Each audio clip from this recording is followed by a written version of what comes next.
Hey everyone, in this video I'll show you how to check if a Mac is an MDM device.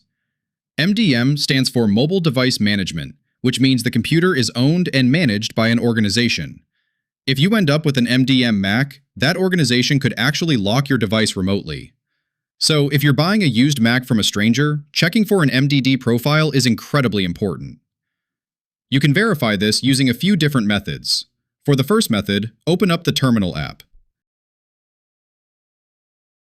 Paste the command line that I've left in the description below and hit return.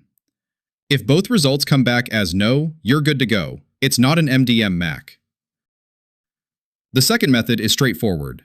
Click on the Apple icon in the top left corner of your screen and select System Settings.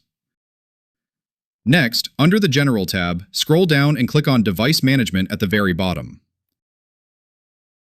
If the Mac has MDM, you'll see a management profile from an organization listed right here.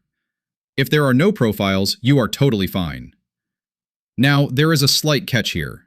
A seller might have temporarily bypassed the MDM or wiped the Mac without connecting it to Wi-Fi. If that happens, the system settings will actually show up completely empty, hiding the profile. That's exactly why running the terminal command from method 1 is so important. For the third method, well, this isn't technically an MDM check, but it's definitely something you want to keep an eye out for when buying a second-hand Mac. Go ahead and click on the Apple icon again just like we did before. But this time, press and hold the Option key. You'll notice the About This Mac option instantly changes to System Information. Just click right there. Look under the Hardware section and pay attention to the Activation Lock status.